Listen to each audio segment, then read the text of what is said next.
భవనం పక్కన ఆరుబయట ప్రహరీ గోడ దగ్గరగా 10-15 గుర్రాలు కట్టివేయబడి ఉన్నాయి. నంది లాలస చేతిని వదిలేసి గుర్రాల దగ్గరగా వెళ్ళాడు. నల్లటి రంగులో ఉన్న ఒక గుర్రాన్ని ఎన్నిక చేసుకుని కట్లు విప్పాడు. గుర్రం వీపు మీద వేసే పరికరాలు దాని ముందు గోడకు వేళ్లాడుతున్నాయి. నంది వాటిని అందుకుని గుర్రం మీద వేశాడు. చకచకా బిగించాడు. రెప్పపాటులో ఎగిరి గుర్రం మీద కూర్చున్నాడు. నివ్వెరపాటుతో చూస్తూ నిల్చున్న లాలస దగ్గరకు గుర్రాన్ని పోనిచ్చాడు. త్వరగా నా వెనుక కూర్చో అంటూ ఆమె జబ్బ పట్టుకుని అవలీలగా పైకి లాగాడు. నంది పాదాల స్పర్శతో గుర్రాన్ని శిలాతోరణం వైపు నెమ్మదిగా పోనిచ్చాడు. శిలాతోరణం దాటగానే కుడివైపు తిరిగి పరుగు తీయించాడు. కాసేపట్లో సుంకరి చెల్లించిన మొగసాల అనే నగర ప్రవేశ ద్వారం ముందు అశ్వాన్ని ఆపాడు నంది. మెరుపులా కిందికి దూకాడు. నంది, లాలస అయోమయం ధ్వనించే కంఠంతో అంది. మాట్లాడొద్దు, ఇదిగో కళ్ళెం పట్టుకో, గుర్రాన్ని కదలనీయకు. నంది కళ్ళెం లాలస చేతికి అందించాడు.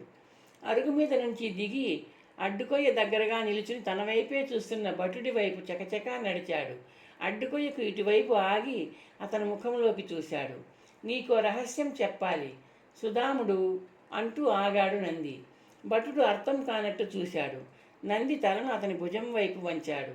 చెవిలో చెప్పబోయేవాడిలా అతని కుడి చెయ్యి మెరుపు వేగంతో కదిలింది. భటుడి ఎడమ చెవి కింద తప్పుమంటూ చప్పుడు చేసింది. ఆ హస్త ప్రహారానికి భటుడు స్పృహ కోల్పోయాడు. చిన్నగా చప్పుడు చేస్తూ అడ్డుకొయ్య మీదికి బోర్లా పడిపోయాడు. అతని తలపాగా కింద పడిపోయింది. భటుడి జుత్తు పట్టుకుని కొద్దిగా లేపి మెల్లగా వెనక్కి నెట్టాడు నంది. భటుడు వెల్లకిలా పడిపోయాడు. నంది ఆలస్యం చేయకుండా అడ్డుకొయ్యను తీసి అవతల పారేశాడు. భటుడి నడుములో దోపుకున్న బాకు తీసి తన నడుములో దోపుకున్నాడు. గుర్రం వైపు పరిగెత్తాడు. గుర్రం మీద రాతిబొమ్మలా కూర్చున్న లాలస చేతిలోంచి కళ్ళెం తీసుకున్నాడు. క్షణంలో గుర్రం మీద లాలస ముందు కూర్చున్నాడు. గుర్రాన్ని కుడివైపు మళ్లించాడు. దారికి మొగసాలకు కొంచెం దూరంలో ఉన్న పొదల మధ్య గుర్రాన్ని పోనిచ్చాడు. నంది, ప్రవేశద్వారం గుండా కాకుండా పొదల్లోకి వెళ్తున్నావు. ఎక్కడికి? ఉత్కంఠను భరించలేని లాలస అడిగింది. ఆ భటుణ్ణి ఎందుకు కొట్టావు? చనిపోయాడా? ఒక్క క్షణం చెప్తాను అంటూ నంది పొదల మధ్య దారి చేసేలా గుర్రం పోనిస్తూ అన్నాడు. కొన్ని నిమిషాల ప్రయాణం గుర్రాన్ని సన్నటి కాలిబాట మీదికి చేర్చింది. బలహీనంగా వెలుగుతున్న నక్షత్రకాంతిలో నంది గుర్రాన్ని వేగంగా పోనిచ్చాడు. లాలస, విను, భటుని నేను చంపలేదు, స్పృహ తప్పించాను. అడ్డుకొయ్యను అవతల పారేశాను. భటుణ్ణి కొట్టి పడేసి అడ్డుకొయ్యను తీసి పారేసి ఆ ప్రధాన నగర మార్గం గుండా మనం గుర్రం మీద పారిపోయామని వాళ్ళు అనుకుంటారు. అలా అనుకోవాలని అలా చేశాను. వాళ్ళకి ఆ దారి చూపించి నేను ఈ దారి పట్టాను. వాళ్ళు ఆ మార్గంలో మన కోసం వెళ్తారు, మనం ఈ మార్గంలో వెళ్తాం. వాళ్ళెవరు? సుంకరి, రాజభటులు మన కోసం అన్వేషిస్తారు. రాజభటులా? అన్వేషిస్తారా? ఎందుకు నంది? సత్రం నుంచి ఉన్నట్టుండి ఎందుకు వచ్చేసాం? ఏం జరిగింది? సత్రంలోకి వెళ్ళాము. అక్కడ కొన్ని మాటలు విన్నాను, చెప్తాను, నువ్వు విను అంటూ నంది తగ్గుస్వరంతో చెప్పసాగాడు. నల్లగుర్రం విసుగు విరామం లేకుండా రాత్రంతా పరుగెడుతూనే ఉంది. నంది ఒక్కసారి కూడా వెనుదిరిగి కమ్మిన మసక చీకటిలోకి కళ్ళు చించుకుంటూ చూడలేదు. శబ్దాల కోసం చెవులు రిక్కించి వినలేదు. ఆనందసాగరం. భటులు కానీ మరెవరు కానీ తమ కోసం తను ఎన్నుకున్న మార్గంలో రారని అతనికి తెలుసు. తప్పించుకుని వేగంగా పారిపోయే అవకాశం ఉన్న చక్కటి మార్గాన్నే తాను ఎంచుకుంటాడని వాళ్ళు ఊహిస్తారు. అది సహజం. అందుకే ప్రవేశద్వారం వద్ద భటుడికి స్పృహ తప్పించి అడ్డుకొయ్య తొలగించడం ద్వారా వాళ్లకు పరోక్షంగా తాను మార్గనిర్దేశం చేశాడు. రాత్రంతా వేగంగా సాగిన అశ్వయానం తమను చాలా దూరం తీసుకువచ్చినట్టుంది. పక్కపక్కనే ఉన్న రెండు చిన్న కొండల మధ్య సింధూర వర్ణంతో పైకి లేస్తూ కనువిందు చేస్తున్న సూర్యుడిని చూస్తూ నంది సన్నటి కాలబాటలోంచి గుర్రాన్ని పక్కకు మళ్లించాడు. దట్టంగా ఏపుగా పెరిగిన చెట్లు విశ్రాంతి తీసుకోమని అతన్ని పిలుస్తున్నట్టు ఉన్నాయి. అవును, అశ్వానికి తనకు విశ్రాంతి అవసరం. రాత్రి అంది వచ్చిన అన్నం అందినట్టే జారిపోయింది. ఆకలి కరకరలాడుతోంది. కందమూలాలతోనూ కాయలతోనూ పళ్ళతోనూ ఆకలి తీర్చుకోవాలి. చెట్ల మీదనే మగ్గిన అరటిపళ్ళు, విరగకాసిన అల్లో నేరేడు పళ్ళు ఆకలి తీర్చాయి. స్వచ్ఛమైన నీటితో నిండి ఉన్న కొలను దప్పిక తీర్చింది.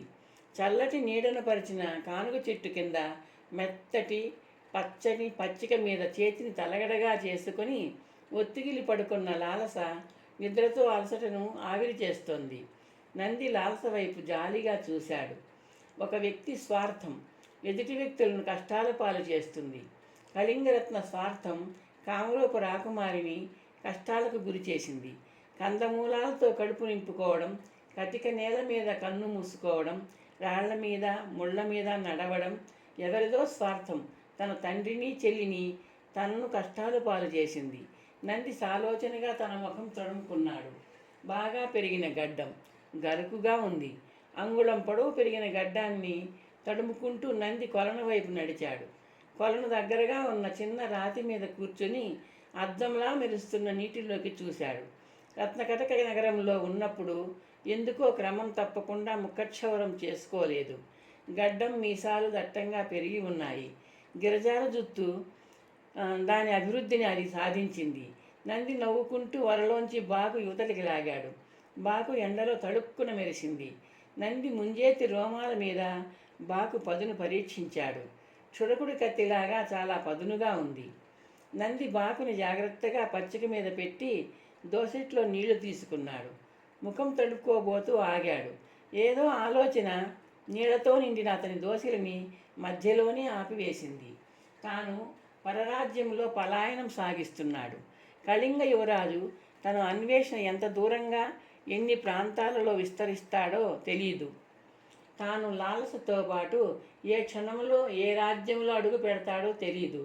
తన పోలికలలో మార్పు మంచిదా? తనను ఉలూకుడు బాగా చూసి ఉన్నాడు. కొద్దిగా మాసిన గడ్డంతో ఉన్నా నున్నటి గడ్డంతో ఉన్నా అతను ఇట్టే పోల్చుకోగలడు. అంగుళం పొడవు పెరిగిన గడ్డాన్ని అలాగే పెరగనివ్వడం మంచిది. సహజ సిద్ధమైన మారువేషం బాగా పెరిగిన గడ్డంతో కొంతకాలం కనిపించాక దానికి తీసుకువేస్తే అదొక సహజసిద్ధమైన మరొక మారువేషం. ఆలోచిస్తున్న నంది దోసిట్లోంచి నీళ్లు పూర్తిగా జారిపోయాయి. నంది బాకుని అందుకుని వరలోకి దూర్చాడు. వరను నడుమునకు చుట్టిన దట్టిలో ఇరికించాడు. కొలను అద్దంలో తన ముఖాన్ని మరొకసారి తృప్తికరంగా చూసి తన ముందు చూపును లోపలే మెచ్చుకుంటూ వెనుదిరిగాడు. పచ్చిక మేయడం ముగించిన గుర్రం కట్టివేసిన చోట మాగన్నుగా నిలుచుని ఉంది. నిద్ర లేచిన లాలస పచ్చిక మీద కూర్చొని ఉంది. బాగా నిద్ర పట్టిందా? అలసట తీరిందా? తనతో పాటు గుర్రం మీద రాత్రంతా మేలుకునే ఉన్న లాలసను ప్రశ్నించాడు. లాలస తల ఆడిస్తూ చిరునవ్వు నవ్వింది. నువ్వు పడుకోలేదా? సమాధానం చెప్పబోతూ నంది తటాలున ఆగి చెవులు రిక్కించాడు. పెదవుల మీద చూపుడు వేలు ఉంచుకొని నిశ్శబ్దంగా ఉండమని లాలసకు సైగ చేశాడు. పక్కకు తిరిగి తమను అక్కడికి చేర్చిన దారి వైపు చప్పుడు చేయకుండా నడవసాగాడు. నంది పొదల మధ్య దూరుతూ వెళ్తున్నాడు. దారిని సమీపించే కొద్దీ ఏవో శబ్దాలు లీలగా వినిపిస్తున్నాయి. సన్నగా గంటల చప్పుడు. నంది మరికొంచెం ముందుకు వెళ్ళి చెవులు రిక్కించాడు. అడ్డుగా ఉన్న పొదను తప్పిస్తూ పొదచాటును దాక్కుంటూ కాలిబాట వైపు చూస్తూ ఉండిపోయాడు. ఇప్పుడు మాటలు లీలగా వినిపిస్తున్నాయి. కొన్ని క్షణాలలో స్త్రీ పురుషుల కంఠాలు వినిపించసాగాయి. ఆ మాటల వెంటే ఒక పురుషుడు ఒక స్త్రీ అతని దృష్టికోణంలోకి వచ్చారు. పురుషుడి చేతిలో ఒక తాడు ఉంది. దాన్ని భుజం మీదుగా వేసుకొని లాగుతూ నడుస్తున్నాడతను. స్త్రీ మెడలోంచి ఒక చిన్న డోలు వేళ్లాడుతోంది. గంటల సవ్వడి వాళ్ళిద్దరినీ వెంటాడుతోంది. అర్థం చేసుకో. ఈ ముసలెద్దును లాక్కుంటూ ఊరూరా తిరగడం ఇక నా వల్ల కాదు పురుషుడు అంటున్నాడు. ఆడి ఆడి అలసిపోయింది. ఇంకొక 6 నెలలో ఏడాదో అంతే. అమ్మి పారేసి వేరే వృత్తి చూసుకుందామే. ఏంటో నీ వరస. ఎద్దును ఆడించలేనోడివి ఏం పని చేస్తావు? స్త్రీ అంది. నంది వాళ్లతో పాటు పొదలమాటన చప్పుడు చేయకుండా కదులుతున్నాడు. ఇప్పుడు నెమరు వేసుకుంటూ వాళ్ళ వెంట నడుస్తున్న ఎద్దు నందికి కనిపిస్తోంది. మెడలో గంటలు మోగుతున్నాయి. దాని కొమ్ములకు కింది నుండి కొనల దాకా రంగురంగుల గుడ్డలు చుట్టి ఉన్నాయి. మూపురం మీద నుండి తోకదాకా రంగురంగుల గుడ్డలు బొంతలు కప్పి ఉన్నాయి. ఎత్తుగా ఉన్న గంగిరెద్దు మూపురం కొద్దిగా పక్కకు వాలి ఉంది. ఉన్నట్టుండి గంగిరెద్దు తల నంది వైపు తిరిగింది. తన ఉనికిని అది పసిగట్టిందా? గంగిరెద్దు ముఖం మీద కొమ్ముల మధ్య భాగంలో కుంకుమ పసుపు దట్టించి ఉన్నాయి. కుంకుమ కింద త్రికోణాకారంలో అల్లిన తెల్లటి చిన్న చిన్న గవ్వలు మెరుస్తున్నాయి. గంగిరెద్దు రాముణ్ణి, మా అయ్య నీకు కట్నంగా ఇచ్చాడు కదా, కట్నాన్ని అమ్ముకుంటావా? స్త్రీ ప్రశ్నించింది. ఈ ఎద్దును ఆడించలేక నేను, ఆ డోలు వాయించలేక నువ్వు ఎంత కష్టపడిపోతున్నామో చూడు. ఎండనక వాననక తిరగాల, చెట్టుకాడ పుట్టకాడ కూడు పండుకోవాలా? నా ఇల్లాలు కష్టపడిపోతుంటే నా కడుపు తరుక్కుపోతోందే మళ్ళీ. పైగా నువ్వు వట్టి మనిషివి కూడా కావు. నంది మస్తిష్కంలో ఏవో ఆలోచనలు చెరువులో చేపపిల్లల గెంతులు వేస్తున్నాయి. గంగిరెద్దు దంపతుల మాటలు, గంగిరెద్దు మెడ గంటల చప్పుడు అతని చెవులకి ఆనడం లేదు. ఆ దంపతులలో భర్త మాటలు నందిలో కొత్త ఆలోచనలు రేపుతున్నాయి. వాళ్ళిద్దరి స్థానాలలో తను లాలస ఉంటే, వాళ్ళిద్దరి వేషాలతో పాత్రపోషణ చేస్తే 100 మంది కళింగరత్నలు 1000 మంది ఉలూకులు తమను పట్టుకోలేరు. అవును, వేషాలు మార్చాలి. సరికొత్త పాత్రలు ధరించి సమర్థవంతంగా పోషించాలి. ఇది తాను ఊహించని సన్నివేశం, ఎదురు చూడని మలుపు, ఆశించని అవకాశం, కేవలం యాదృచ్ఛికంగా అందివచ్చిన అవకాశం. అందివచ్చిన అవకాశాన్ని అందిపుచ్చుకోవడంలోనే వెల్లడవుతుంది మనిషి విఘ్నత. సందేహం లేదు, తన ఆలోచనల్లో ఆవిష్కరించబడుతున్న వేషాలు లాలసకు తనకు దుర్భేద్యమైన రక్షా కవచాలు. ఆ కవచాలను ఇద్దరూ ధరించాలి. నందిలో మొలకెత్తిన ఆలోచన నిర్ణయంగా ఎదిగింది. నిర్ణయం అతని ఆచరణ వైపు నడిపించింది. నంది పొదల మధ్య వేగంగా నడుస్తూ ముందుకు వెళ్ళసాగాడు. తన నడక చప్పుడు చేస్తుందన్న బెదురు ఇప్పుడు నందిలో లేదు. దారిలో నడుస్తున్న గంగిరెద్దు దంపతులను దాటి దారి పక్కనున్న పొదల్లోనే ముందుకు వెళ్ళాడతను. వెంటనే పొదల చాటు నుండి అవతలికి చేరుకొని గంగిరెద్దు దంపతులకు అభిముఖంగా దారిలో నిలుచున్నాడు. ఏనాడు నా మాట విన్నావు? మాట చెవిని పెట్టి ఉంటే బతుకులు ఎప్పుడో బాగుపడేవి. స్త్రీ దెప్పుతూ అంటోంది. నీ ఇష్టం మామ, నాకు కావాల్సింది ఇంత తిండి గుడ్డ. ఎలాగా ఇల్లు అనేది? దారిలో నిల్చున్న నంది కంటపడగానే ఆమె మాటలు పూర్తి చేయకుండా మింగేసింది.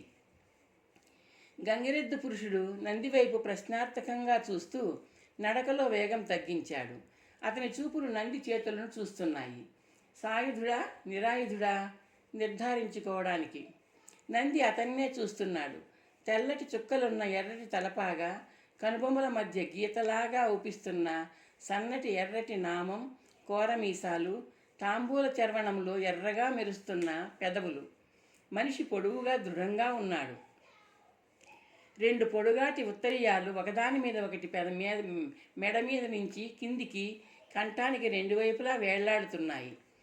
అతని భార్య మళ్ళీ పెద్ద పెద్ద కళ్ళతో తననే చూస్తున్నట్టు నంది గమనించాడు. గుండ్రటి ముఖం పూర్తిగా పసుపు రాసి ఉంది. వెడలపాటి బొట్టు, బొద్దుగా ఉందామె. చురుకుగా తగులుతున్న సూర్యరశ్మి ఆమె ముఖాన్ని చెమటపూసలతో అలంకరించింది.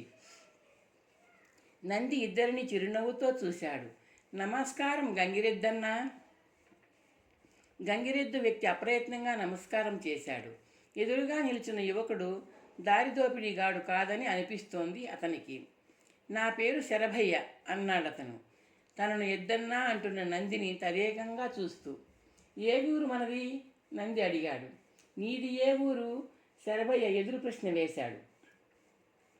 ఆనందసాగరం, పొలిమేరలో ఉన్న చిన్న పల్లెటూరు.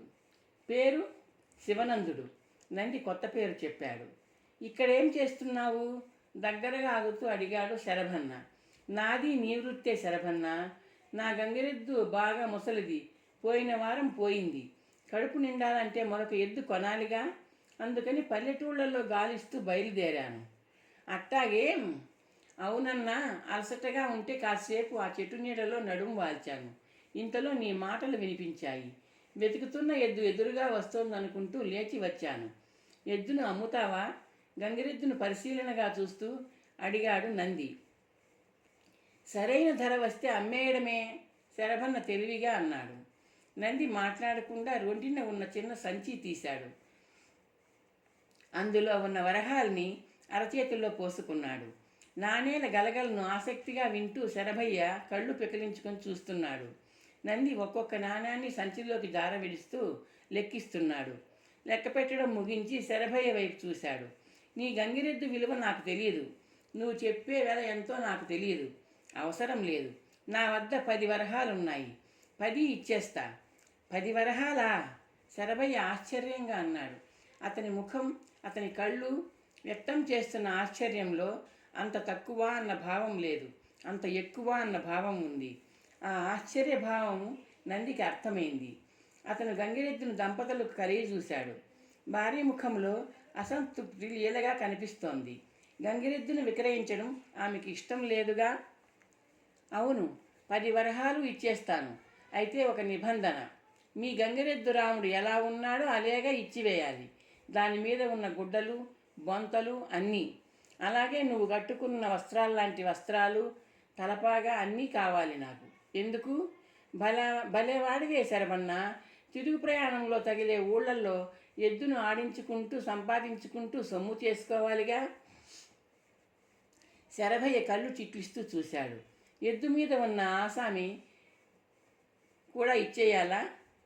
అసిమి అంటే ఏమిటి? నంది అడిగాడు. అది తెలియదా? ఎద్దు వీపు మీదుగా 2 వైపులా వేళ్లాడే సంచి. అమ్మలక్కలు ఇచ్చే ధాన్యం అందులోనేగా పేసుకుంటాం, శరభయ్య అన్నాడు. ఓ, ఆ అసిమ కావాలిగా. కావాలంటే అందులో ఉన్న ధాన్యం తీసుకో. అది నీ కష్టార్జితమే కదా, నంది తేలిగ్గా అన్నాడు. శరభయ్య ప్రశ్నార్థకంగా భార్య వైపు చూశాడు. ఆమె పెదవి విప్పలేదు, నవ్వలేదు, తల ఆడించలేదు. నంది ఆ దంపతుల దగ్గరగా నడిచాడు. పిడికిలి బిగించిన కుడి చేతిని తెరిచాడు. అరచేతిలో ఉన్న బంగారు నాణెం ఎండలో తడుక్కుమంది. ఈ వరహా నీకు పుట్టబోయే బిడ్డకు తీసుకుని దాచుకోమ్మా అంటూ నాణ్యాన్ని మళ్ళీ వైపు చాచాడు. తీసుకోనా అన్నట్టు మళ్ళీ శరభయ్య వైపు వాలుగా చూసింది. తీసుకోమ్మా, నీ కొడుకు పుట్టకముందే కష్టం లేకుండా సంపాదిస్తున్నాడు. అదృష్టవంతుడవుతాడు. తీసుకో, నంది చిరునవ్వుతో అన్నాడు. తీసుకో మళ్ళీ, అంత ఇదిగా ఇస్తున్నాడు పాపం, శరభయ్య సంతోషంగా హెచ్చరించాడు. ఆమె తీసుకుంటే విక్రయాన్ని అంగీకరించినట్టే. ముందు ముందు చెప్పులు, దెప్పులు అవి ఉండవు. మళ్ళీ చేతిని చాచి అరచేతిని తెరిచింది. నంది వరహాను ఆమె చేతిలో పెట్టాడు. శరభయ్య వైపు చూశాడు. ఎడమ చేతిలోని వరహాల సంచిని కుడి చేతిలోకి మార్చుకొని గల్లు గల్లు మనిపించాడు. నీ 10 వరహాలు ఇందులో ఉన్నాయి శరభన్న, లెక్క పెట్టుకో. శరభయ్య సంచి అందుకొని వరహాలను చేతిలో పోసుకొని లెక్క పెట్టి తృప్తికరంగా తల పంకించాడు.